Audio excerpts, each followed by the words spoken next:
Steve, good morning. Thanks for your time on this Sunday morning. So schools reopen on Monday, that's the plan. But what happens to the children who cannot return because their schools have been looted or burned? Do we know how many children and schools are affected and in which areas? Yes, so it's been some terrible destruction of schools over the past week or so, and there's been a lot of attention in the media about this, for which we are really thankful. I think the communities in which these schools are situated, many of them in KwaZulu-Natal, are equally distraught by what has happened. The departments at the provincial levels, but also at the national level, all of us who work to support schools, teachers, support staff, everybody is shocked by what we've seen over the past couple of weeks. There's a lot to do in terms of build back. Our latest count on schools that were vandalized or looted directly related to public violence is 137. But prior to that, during the time of COVID, when schools were closed from time to time, about 1,700 schools were in need of major repair. So this is a nationwide issue. We've always faced education inequality in South Africa, but COVID brought about an education crisis as children missed months of school.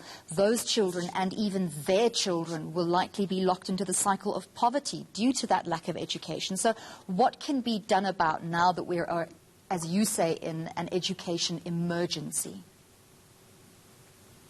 Yes, we are very much in an education emergency in South Africa. I think when all our children had to learn remotely for large periods last year, it really resulted in a lot of lost learning for the majority of our children. Some studies estimate between 70 to 90% of the year was lost for primary school students.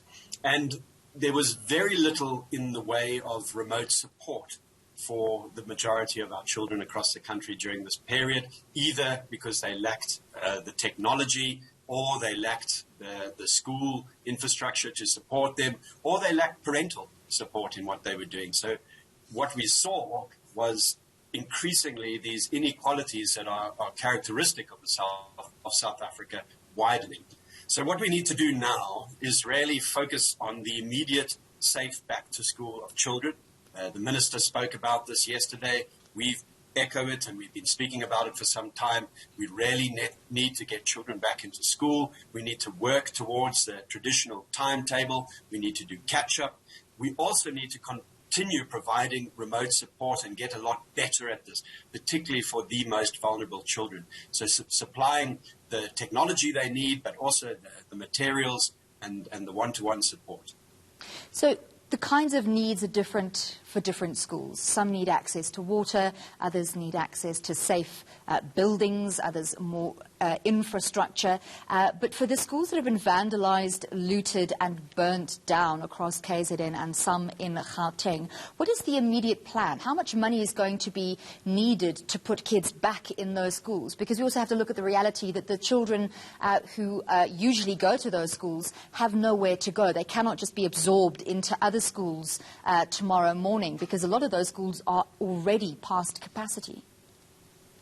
I think that's the big question here, Annelie, and we heard the minister yesterday speak about a figure of 300 million rand, and we've got to determine where that's going to come from. And some of these schools, the damage that we've seen on the ground, in KwaZulu-Natal, Save the Children supports 9 of the schools that were in some or other way destroyed. The damage is variable, from instances of schools being burnt to the ground, but those fortunately are relatively rare.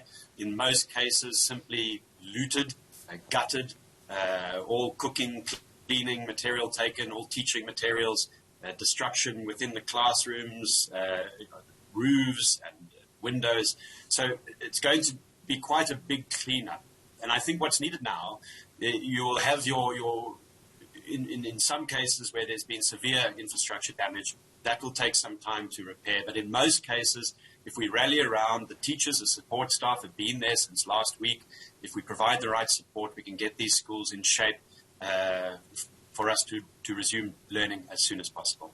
We have seen South Africans rallying together in cleanup operations in the wake of the looting and the unrest. You are calling on businesses, corporates, communities to get involved. How can they do that?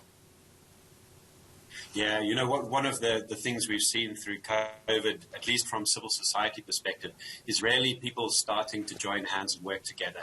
And this is a real light for us in South Africa, and we need to look to this. For example, the South African National Child Rights Coalition came into form last year. There's over 125 organizations working in the same direction, trying to do things right for children. What we're calling for as well is for individuals to step forward and do their part too. We've done this before as a nation. We need to do this now. We really need to figure out for ourselves, how can we assist in this particular situation. We need to see schools as more than just places of learning. These are places that are integral to our communities and to our futures. They provide nutritious meals for children. They provide protection, a place to socialize, a place that brings the community together. So you're developing not just their mental capacity, but also their social and emotional capacity to become contributing citizens to society. So schools are so critical to us right now, and you need to look around in your own community, your own neighborhood, your own town, figure out what it is that you can do.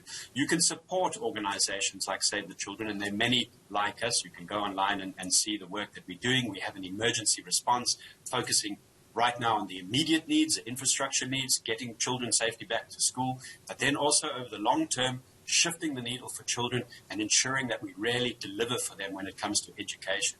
So you can support groups like us, or you can see what you can do from a volunteer perspective in your own community. And I really encourage all your watchers to do this. Steve, I'm so glad you described schooling so beautifully as not just a place of education, but a safe space, a place where children get nutritious meals, where their psychological needs are met, where they can socialize, they are protected there, their mental and emotional well-being is taken care of. That's so important. We often overlook that.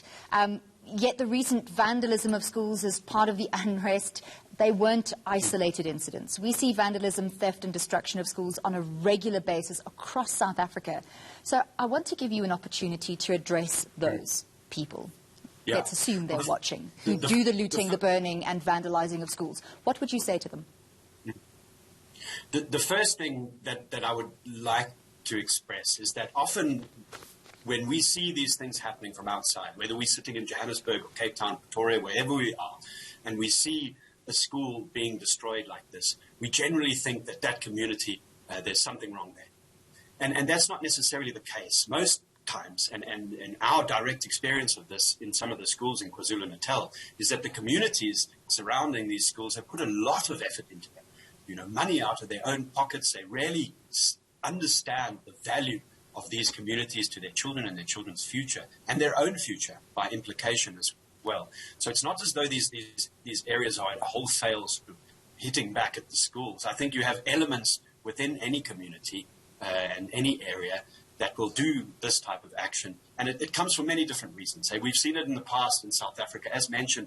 Even prior to this public violence, we had over 1,700 schools in need of major repair. These are soft targets. So they either are taken as a symbol of the state. We've seen that in some instances in very remote communities where there's service delivery riots. Here is your school. It represents something, and you attack it for that reason. It doesn't, again, make sense to those of us outside, but that's a reality for some people on the ground who are very desperate. It's not to excuse it in any way, a symbol of the state. But in this instance, I think some of it is just pure criminality.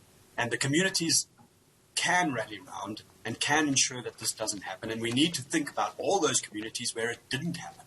Yes, 137 schools were vandalized and looted during this violence, but there are countless thousands that weren't. And you would have found, in some instances, communities rallying around and protecting them as well.